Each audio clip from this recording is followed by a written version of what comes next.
बंधु माने दीपावलीर पर्वटी आम समस्तंक पई बहुत गुरुत्वपूर्ण अटे जहाँकि चलित वर्ष 20 अक्टोबर सोमवार दिन पड़िबाकु जाउछि एवं एही दिन आमे समस्ते दीपावलीर पर्वटी को अति धूमधाम सहित पालन करिबा। तेबे बंधु माने एपरि किछि कार्य रहिछि जे कार्य गुड़िक आपण दीपावली दिन करबा अनुचित अटे। जदि दीपावली दिन आपण एही कार्य गुड़िक करंती तेबे माँ लक्ष्मी आपणक उपरे अत्यंत रुष्ट होई जाइछांती। तो बंधु माने सेही कार्य गुड़िक कदापि आपण दीपावली दिन करबा उचित नुहे। तेबे केउ सब कार्य गुड़िक दीपावली दिन करबा अनुचित से विषय रे आजिर एही भिडियो रे आमे माने विस्तार भाबरे जानिबा। तेणु आपण माने भिडियोटी को स्किप न करी शेष पर्यंत निश्चय देखंतु एवं भिडियोटी को गोटे लाइक करी चैनलटी को निश्चय सब्सक्राइब करि दियंतु एवं कमेंट बॉक्स रे भक्ति एवं श्रद्धार सहित जय मां लक्ष्मी निश्चय लिखंतु। तो बंधु माने प्रथमे आपण माने जानि रखिबा उचित जे दीपावलीर पर्व को सर्वदा निज पैसा रे पालन करिबा उचित। आपणक पाखरे जेतिके अछि निजर सामर्थ्य अनुसार आपण दीपावलीर पर्वटी को पालन करिबा उचित। जदि आपण ऋण करज नेकी दीपावलीर पर्व को पालन करंती तो एहा द्वारा आपणको माँ लक्ष्मीकर आशीर्वाद मिलिबा परिवर्ते आपण माँ लक्ष्मीकर क्रोधर शिकार होइथांती। आपणको गृहरे सदा सर्वदा पई करजर बास होई जाय थाए। जो व्यक्ति ऋण करज नेकी दीपावलीर पर्व को पालन करि थाए सेही व्यक्ति उपरे सर्वदा करजर भार लागि रही थाए एवं से सबुदिन पई माँ लक्ष्मी को कृपारु वंचित होई जाय थाए। आपणकर पाखरे जेतिकी भी अर्थ रहिछि आपण सेतिकी रे माँ लक्ष्मी को प्रार्थना करंतु, माँ लक्ष्मीकर पूजार्चना करंतु, सेइथिरे ही माँ लक्ष्मी आपणक उपरे प्रसन्न हेबे। दीपावली ही नुहे कोनोसी भी पूजा पाठ आपण ऋण करज पैसा रे करबा उचित नुहे। जेकोनोसी भी पूजा पाठ आपण करूछंती होम यज्ञ व्रत दान जहाँ भी करूछंती ताकु सर्वदा निजर पैसा रे करंतु, निजर अर्जित धन रे करंतु। आपण ऋण करज नेकी जे पूजा पाठ करंती होम यज्ञ किंवा दान पुण्य करंती ताहा आपणको कोनोसी शुभ फल प्रदान करि न थाए, ओलटा आपणको अशुभ फल देई थाए। जदि आपणकर पाखरे कोनोसी भी टंका नाही तो आपण एही पूजा पाठ को एड़ाई पारिबे। केवल आपण माँ लक्ष्मी को प्रार्थना करि पारिबे, भक्ति सहकारे आपण माँ को निकट रे प्रार्थना करि पारिबे। किंतु जो व्यक्ति दीपावली दिन रे ऋण करज देई थाए किंबा ऋण करज नेई थाए सेही व्यक्ति माँ लक्ष्मी को क्रोधर शिकार होई थाए। बंधु माने एही दिन राहु एवं केतु निजर चरम सीमा रे थांती। तो जो व्यक्ति माने एही दिन ऋण देई थांती किंबा ऋण नेई थांती राहु एवं केतु सेमानक जीवन रे प्रवेश करी सेमानकु कांगाल बनाई देई थांती। सेमानक गृह रे दारिद्र्यतार बास होई थाए एवं एपरि गृह को माँ लक्ष्मी परित्याग करि देई थांती। बंधु माने आपणक मनरे जदि श्रद्धा थिबो तो आपण दीपावली दिन माँ लक्ष्मी को खंडिए मिश्री भोग देई मध्य आपण माँ को प्रसन्न करि पारिबे। आपण जदि प्रकृत हृदय देई माँ को श्रद्धा सहकारे पूजार्चना करंती भक्ति करंती तो माँ आपणक उपरे प्रसन्न होइथांती एवं सदा सर्वदा पई आपणक जीवनरु दारिद्र्यता को दूरेई देई थांती। एमिति कि छल कपट द्वारा अर्जन करा जायथिबा धन द्वारा जदि आपण माँकर पूजा करंती तो सेथिरे मध्य माँ आपणक उपरे प्रसन्न होई नथांती। बंधु माने आपण माने जानती आपण जदि धनतेरस दिन गणेश एवं लक्ष्मीकर मूर्ति घर को आणती तो यह आपणक घरर शुभता को बढ़ाई थाए, आपणक गृहर सुख समृद्धि एवं धन धान्य को बढ़ाई थाए। आपण दीपावली दिन मध्य गणेश एवं लक्ष्मीकर मूर्ति आनी पारिबे। तो बंधु माने आपण जेतेबेले मूर्ति किणुछंती सेतेबेले सेही मूर्ति को ध्यान देई देखिबे जेपरि सेही मूर्ति कोनोसी भी स्थानरु खंडित न होई थाए, कारण खंडित मूर्ति को पूजा करा जाय नाही। खंडित मूर्ति को पूजा करबा द्वारा आपणक गृह रे दारिद्र्यतार बास होई थाए एवं दीपावली पाए आपण जो विशेष पूजा करूछंती सेथिरे आपण जो पीढ़ा पकाउछंती किंबा भगवानंकर आसन सजाउछंती ता उपरे सर्वदा लाल रंगर कपड़ा बिछाइबे। धला कला किंबा नील रंगर कपड़ा आपण सेथिरे व्यवहार करिवे नाही। लाल रंगटी सबुठारु श्रेष्ठ रंग होइथाए एवं माँ लक्ष्मीकर अत्यंत प्रिय रंग मध्य होइथाए। भगवान श्रीकृष्ण कहिछंती जो व्यक्ति माँ लक्ष्मी को पूजा करिबा समय लाल कपड़ा बिछाई ता उपरे माँ लक्ष्मी को पूजा करिथाए ସେହି ବ୍ୟକ୍ତିର ଗୃହରେ ଧନ, ବୈଭବ, ଯଶ, ମାନ, ସମ୍ମାନର ବୃଦ୍ଧି ହୋଇଥାଏ। ଆଉ ଗୋଟିଏ ଗୁରୁତ୍ୱପୂର୍ଣ୍ଣ କଥା ହେଉଛି ଦୀପାବଳି ଦିନ ଆପଣ ମା ଲକ୍ଷ୍ମୀଙ୍କ ପୂଜାରେ ପଇଡ଼ କେବେ ବି ବ୍ୟବହାର କରନ୍ତୁ ନାହିଁ। ଆପଣ ନଡ଼ିଆର ପ୍ରୟୋଗ କରନ୍ତୁ, କାରଣ ନଡ଼ିଆକୁ ମା ଲକ୍ଷ୍ମୀଙ୍କର ପ୍ରତୀକ ବୋଲି ମାନାଯାଇଥାଏ। ଦୀପାବଳି ଦିନ ଯଦି ଆପଣ ନିଜ ଘରକୁ ନଡ଼ିଆ କିଣିକି ଆଣନ୍ତି ତ ଏହା ସହିତ ଆପଣଙ୍କ ଗୃହକୁ ମା ଲକ୍ଷ୍ମୀଙ୍କର ମଧ୍ୟ ପ୍ରବେଶ ହୋଇଥାଏ। ମନେ ରଖିବେ, ଆପଣ ମାଙ୍କୁ ଯେଉଁ ଭୋଗ ଅର୍ପଣ କରୁଛନ୍ତି, ଯେଉଁ ଫଳ ଭୋଗ ଅର୍ପଣ କରୁଛନ୍ତି, ସେଥିରେ କେବେ ବି ନାସ୍ପାତି ଆପଣ ମାଙ୍କୁ ଭୋଗ ସ୍ୱରୂପ ଅର୍ପଣ କରିବେ ନାହିଁ। ନାସ୍ପାତି ଅର୍ଥାତ୍ ନାଶ କରିବା ବାଲା। ସେଥିପାଇଁ ଶୁଭ ସମୟରେ ନାସ୍ପାତି ଚଢ଼ା ଯାଇନଥାଏ କିମ୍ବା ନାସ୍ପାତି ଭୋଗ କରାଯାଇନଥାଏ। ବନ୍ଧୁମାନେ, ମା ଲକ୍ଷ୍ମୀଙ୍କ ପୂଜାରେ ଅକ୍ଷତ ଅର୍ଥାତ୍ ଚାଉଳର ବହୁତ ଅଧିକ ମହତ୍ତ୍ୱ ରହିଛି। ତ ଦୀପାବଳି ଦିନ ଆପଣ ମା ଲକ୍ଷ୍ମୀଙ୍କୁ ଅକ୍ଷତ ନିଶ୍ଚିତ ରୂପରେ ଅର୍ପଣ କରନ୍ତୁ। ତେବେ ଅକ୍ଷତର ଅର୍ଥ ହେଉଛି ଯେଉଁ ଚାଉଳ ଭାଙ୍ଗି ନଥିବ, ପୁରା ଗୋଟା ଗୋଟା ଚାଉଳ, ଯାହାକୁ ଆମେ ଅକ୍ଷତ କହିଥାଉ। ଯେଉଁ ଚାଉଳ ଭାଙ୍ଗି ଯାଇଥାଏ ତାହାକୁ ଅକ୍ଷତ କୁହାଯାଇନଥାଏ। ତ ଆପଣ ମାଙ୍କୁ ଅକ୍ଷତ ହିଁ ଅର୍ପଣ କରନ୍ତୁ। ମନେ ରଖିବେ, ଦୀପାବଳି ଦିନ ଆପଣ ଘରୁ ଚାଉଳ କାଢ଼ି କାହାକୁ ଅନ୍ୟ ଲୋକକୁ ଦେବେ ନାହିଁ। ଏପରି କରିବା ଦ୍ୱାରା ଆପଣଙ୍କ ଗୃହରୁ ମା ଲକ୍ଷ୍ମୀ ଛାଡ଼ି ଚାଲି ଯାଇଥାନ୍ତି। କାରଣ ଚାଉଳ ମା ଲକ୍ଷ୍ମୀଙ୍କ ସ୍ୱରୂପ ବୋଲି ଆମେ ମାନିଥାଉ। ଚାଉଳକୁ ଆମେ ସ୍ୱୟଂ ମା ଲକ୍ଷ୍ମୀଙ୍କ ସମାନ ଦେଖିଥାଉ। ବନ୍ଧୁମାନେ, ଦୀପାବଳି ଦିନ ଆପଣ ନିଜ ଘରେ କେବେ ବି ତାମସିକ ଭୋଜନ ରାନ୍ଧନ୍ତୁ ନାହିଁ କିମ୍ବା ତାମସିକ ଖାଦ୍ୟ ଖାଆନ୍ତୁ ନାହିଁ। ଯେପରିକି ପିଆଜ, ରସୁଣ, ମଦ, ମାଂସ ଏସବୁର ସେବନ ଆପଣ ଦୀପାବଳି ଦିନ କରନ୍ତୁ ନାହିଁ। ଦୀପାବଳି ଦିନ ଆପଣ ନିଜ ଘରେ କ୍ଷୀରି, ପୁରୀ, ହାଲୁଆ, ଅନ୍ନ ଏସବୁ କରିପାରିବେ ଏବଂ ଏହାକୁ ଆପଣ ମା ଲକ୍ଷ୍ମୀଙ୍କ ନିକଟରେ ଭୋଗ କରି ନିଜର ପରିବାର ସାରା ବାଣ୍ଟିବା ଦ୍ୱାରା ଆପଣଙ୍କ ଗୃହରେ ଧନ, ଧାନ୍ୟ ଏବଂ ସୁଖ ସମୃଦ୍ଧିର ଅଭିବୃଦ୍ଧି ହୋଇଥାଏ। ବନ୍ଧୁମାନେ, ଶାସ୍ତ୍ର ଅନୁସାରେ ଦୀପାବଳି ଦିନ ଘରର ନାରୀମାନେ ଯଦି ଲାଲ, ଗୋଲାପୀ କିମ୍ବା ହଳଦିଆ ରଙ୍ଗର ବସ୍ତ୍ର ପରିଧାନ କରିବା ଉଚିତ। ମନେ ରଖିବେ, ଦୀପାବଳି ଦିନ କୌଣସି ସଧବା ନାରୀ ଧଳା ରଙ୍ଗର ବସ୍ତ୍ର ପିନ୍ଧିବା ଅନୁଚିତ ହୋଇଥାଏ। ଏହା ବ୍ୟତୀତ ଏହି ଦିନ ଆପଣ କଳା ରଙ୍ଗର ବସ୍ତ୍ର ମଧ୍ୟ ପିନ୍ଧିବେ ନାହିଁ, କାରଣ କଳା ରଙ୍ଗକୁ ଶନିଙ୍କର ପ୍ରତୀକ ବୋଲି ମାନାଯାଇଥାଏ, ଅଶୁଭତାର ପ୍ରତୀକ ବୋଲି ମାନାଯାଇଥାଏ। ଦୀପାବଳି ଦିନ ଆପଣ ମା ଲକ୍ଷ୍ମୀଙ୍କୁ ପଦ୍ମ ଫୁଲ ନିଶ୍ଚିତ ଭାବରେ ଅର୍ପଣ କରନ୍ତୁ, କାରଣ ପଦ୍ମ ଫୁଲଟି ମା ଲକ୍ଷ୍ମୀଙ୍କର ଅତ୍ୟନ୍ତ ପ୍ରିୟ ହୋଇଥାଏ। ଏହି ଦିନ ଦୀପାବଳି ଦିନ ଘରର ସଧବା ନାରୀମାନେ ମୁଣ୍ଡରେ ଭରି କରି ସିନ୍ଦୁର ଲଗାଇବା ଉଚିତ ଏବଂ ନିଜକୁ ଭଲ ଭାବରେ ସଜାଇବା ଉଚିତ। ସମସ୍ତ ପ୍ରକାରର ଶୃଙ୍ଗାର ଦ୍ରବ୍ୟରେ ନିଜକୁ ସଜାଇବା ଉଚିତ। ଏହାଦ୍ୱାରା ମା ଲକ୍ଷ୍ମୀ ଆପଣଙ୍କ ଉପରେ ଅତ୍ୟଧିକ ପ୍ରସନ୍ନ ହୋଇଥାନ୍ତି ଏବଂ ଆପଣଙ୍କୁ ଧନ, ଧାନ୍ୟ, ସୁଖ, ଯଶ, ବୈଭବ ପ୍ରଦାନ କରିଥାନ୍ତି। ବନ୍ଧୁମାନେ, ଯଦି ଆପଣଙ୍କର ମାସିକ ଧର୍ମ ଚାଲିଛି ତ ଏହି ସମୟରେ ଆପଣ ପୂଜା କରିବା ଉଚିତ ହୋଇନଥାଏ ଏବଂ ପୂଜା କରିବା ସମୟରେ ଅଳସ ଭାଙ୍ଗିବା କିମ୍ବା ହାଇ ମାରିବା ମଧ୍ୟ ଅନୁଚିତ ହୋଇଥାଏ। ଯଦି ଆପଣଙ୍କର ଶରୀର ଅସୁସ୍ଥ ଅଛି ତ ଆପଣ ଅନ୍ୟ କାହା ଦ୍ୱାରା ମାଙ୍କର ପୂଜା କରାଇପାରିବେ। ବନ୍ଧୁମାନେ, ଦୀପାବଳିଟି ଦୀପର ପର୍ବ ହୋଇଥାଏ।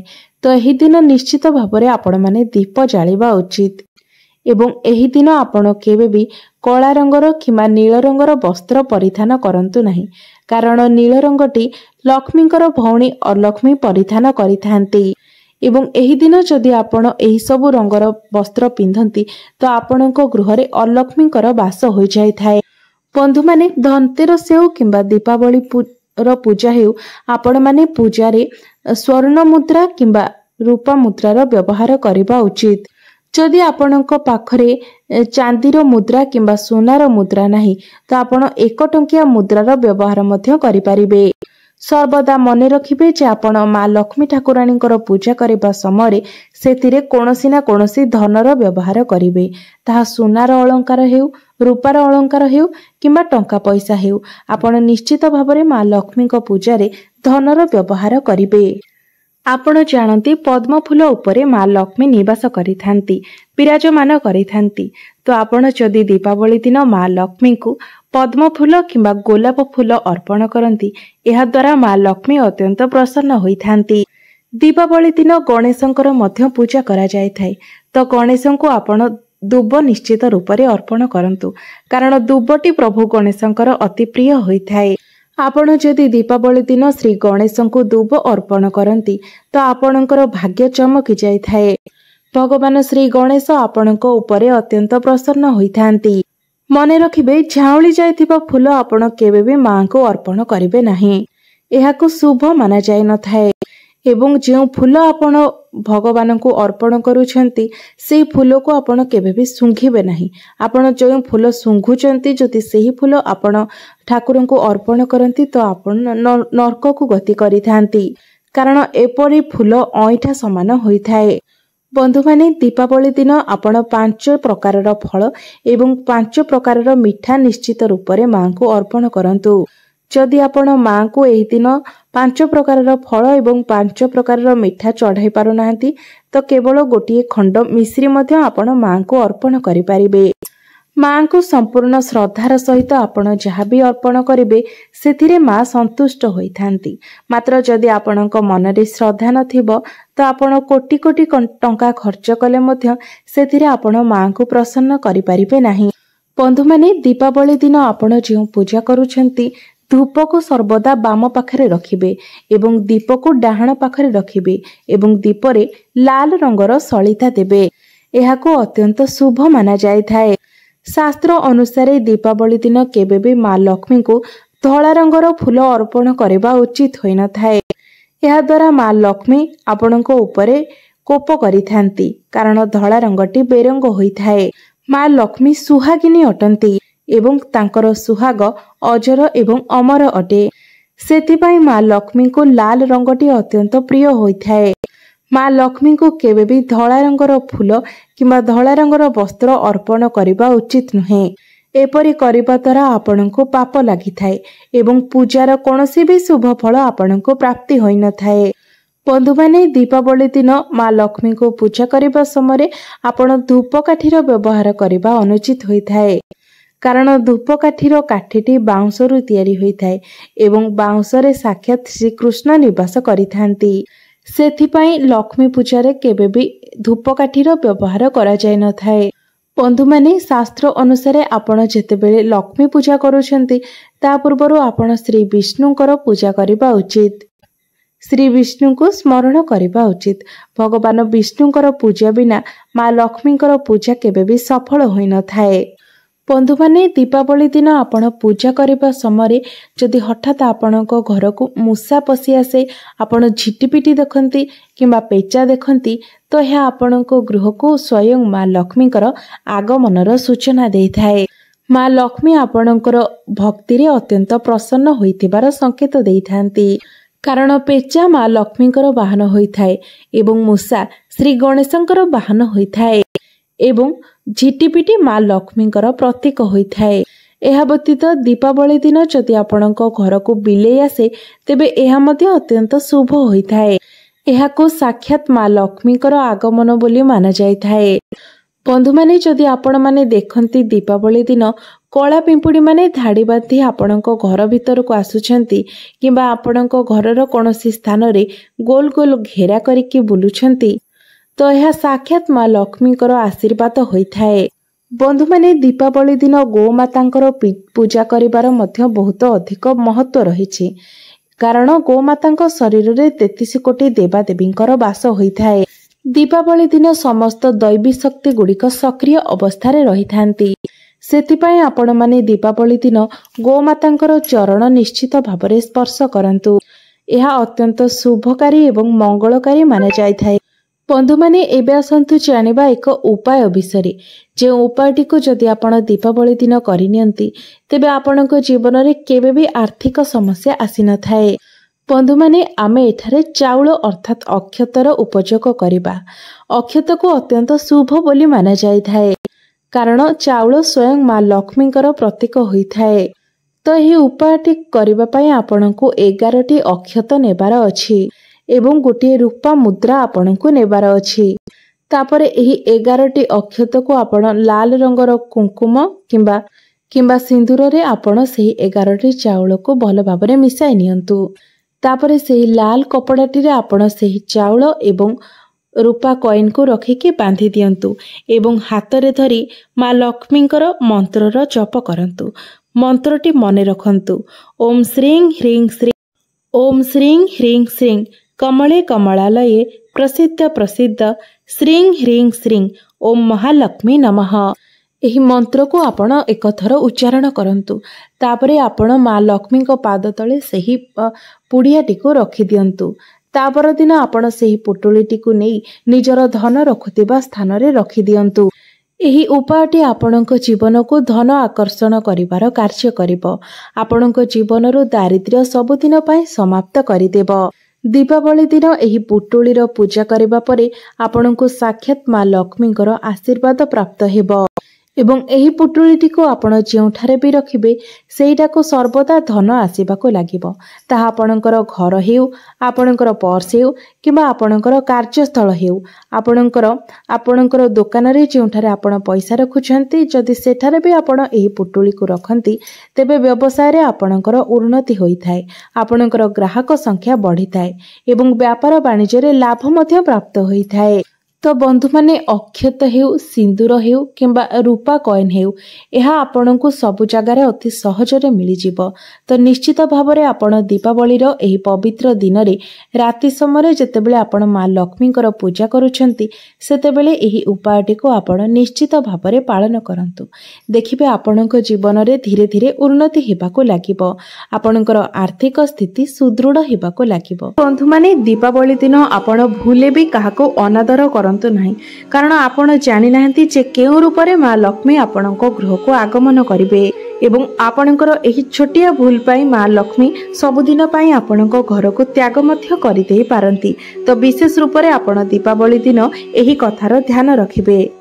ତେବେ ବନ୍ଧୁମାନେ, ଆସନ୍ତୁ ଜାଣିବା ଧାର୍ମିକ ମାନ୍ୟତା ଅନୁସାରେ ଦୀପାବଳି ଦିନ ଆପଣ କେଉଁ ଜିନିଷ ଦେଖିଲେ ତାହା ଅତ୍ୟନ୍ତ ଶୁଭ ହୋଇଥାଏ। ମାନାଯାଏ ଯେ ଏହି ଜିନିଷକୁ ଯଦି ଆପଣ ଦୀପାବଳି ଦିନ ଦେଖନ୍ତି ତ ଏହାଦ୍ୱାରା ଆପଣଙ୍କ ଜୀବନରୁ ସମସ୍ତ ସମସ୍ୟା ଗୁଡ଼ିକ ଦୂର ହୋଇଯାଇଥାଏ ଏବଂ ଆପଣଙ୍କୁ ସବୁ ପ୍ରକାରର ଭୌତିକ ସୁଖର ମଧ୍ୟ ପ୍ରାପ୍ତି ହୋଇଥାଏ ଏବଂ ବର୍ଷ ସାରା ଆପଣଙ୍କୁ ଧନର ଅଭାବ ହୋଇନଥାଏ। ଏଗୁଡ଼ିକୁ ଦେଖିବାର ଅର୍ଥ ଆପଣଙ୍କ ଗୃହକୁ ମା ଲକ୍ଷ୍ମୀ ଆସିବାର ସଂକେତ ମିଳିଥାଏ। ତେବେ ଆସନ୍ତୁ ଜାଣିବା ଦୀପାବଳି ଦିନ କେଉଁ ଜିନିଷ ଦେଖିଲେ ଆମର ଶୁଭ ହୋଇଥାଏ। ବନ୍ଧୁମାନେ, ଧାର୍ମିକ ମାନ୍ୟତା ଅନୁସାରେ ଦୀପାବଳି ଦିନ ଗୋମାତାଙ୍କର ଦର୍ଶନ କରିବା ଅତ୍ୟନ୍ତ ଶୁଭ ହୋଇଥାଏ। ତେବେ ଆପଣଙ୍କ ଗୃହରେ ଯେଉଁ ଗୋମାତା ବନ୍ଧା ହୋଇ ରହିଛନ୍ତି ତାଙ୍କୁ ତ ଆପଣ ସବୁଦିନ ଦର୍ଶନ କରୁଛନ୍ତି। ସେଭଳି ଭାବରେ ଦର୍ଶନ କରିବାର କୌଣସି, ଏମିତିରେ ତ ଗୋମାତା ଶୁଭ ହୋଇଥାନ୍ତି, ତାଙ୍କୁ ଦର୍ଶନ କରିବା ଶୁଭ ହୋଇଥାଏ, ମାତ୍ର ତାହା ଦୀପାବଳିରେ ଆପଣଙ୍କୁ ସେହି ଫଳ ପ୍ରଦାନ କରିନଥାଏ। ବନ୍ଧୁମାନେ, କେଶର ରଙ୍ଗର ଗାଈ ଅତ୍ୟନ୍ତ ଶୁଭ ଏବଂ ପବିତ୍ର ହୋଇଥାଏ।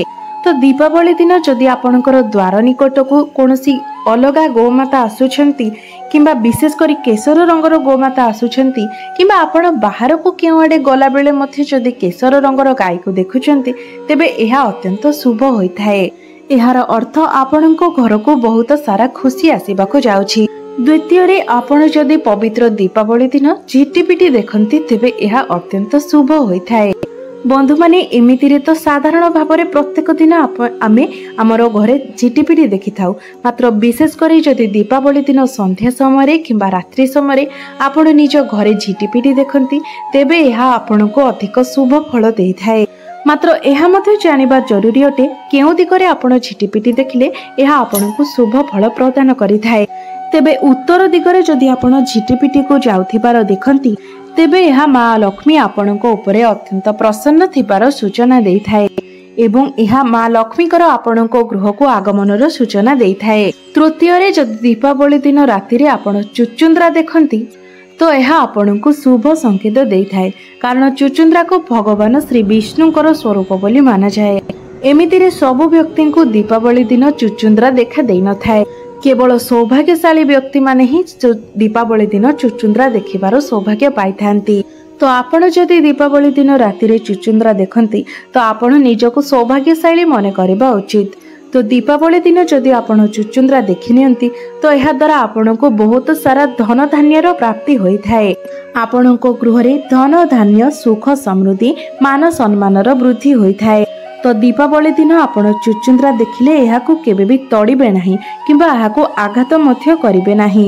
ଏହି ଚୁଚୁନ୍ଦ୍ରାକୁ ଦେଖିବା ମାତ୍ରେ ଆପଣମାନେ କୁହନ୍ତୁ ଯେ ହେ ମା ଲକ୍ଷ୍ମୀ ମୋର ଗୃହକୁ ଆଗମନ କରନ୍ତୁ ଏବଂ କୁଲକ୍ଷ୍ମୀ ମୋର ଗୃହକୁ ପରିତ୍ୟାଗ କରନ୍ତୁ।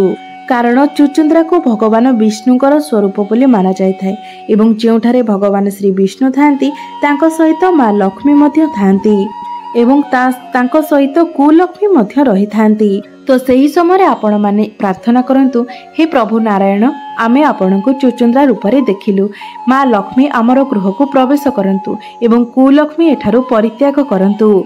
कारण भगवान श्री विष्णु सहित कुलक्ष्मी मध्य थांती एवं जोठारे कुलक्ष्मीकर वास होइथाय सेठारे दारिद्र्यतार मध्य वास होइथाय। तो चुचुंद्रा देखिबा मात्रे आपण एही कथा को निश्चित भाबरे कुहंतु। चतुर्थ संकेत हेउछि दीपावली दिन राति रे पेचा देखिबा।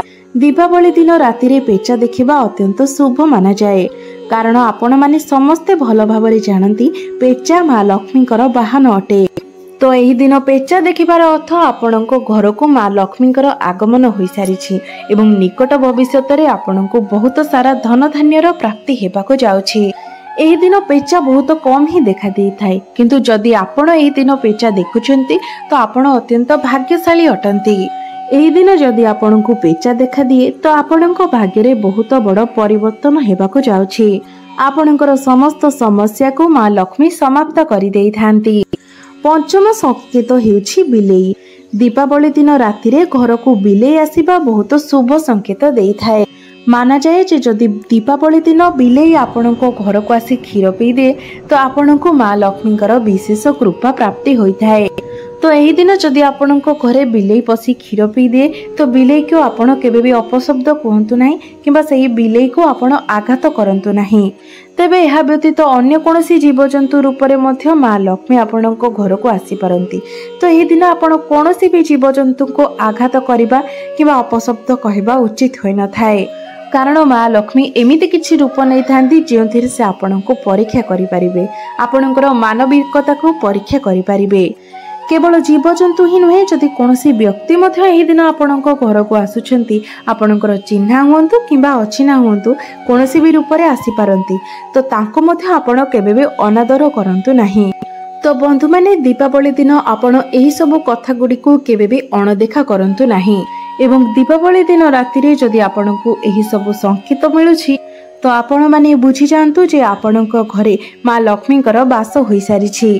तेबे बंधु माने मोर एही भिडियोटी जदि आपण मानकु भलो लागि थाए तो भिडियोटी को लाइक करी चैनल टी को सब्सक्राइब करि देबे एवं कमेंट बॉक्स रे भक्ति एवं श्रद्धार सहित जय माँ लक्ष्मी निश्चय लिखिबे।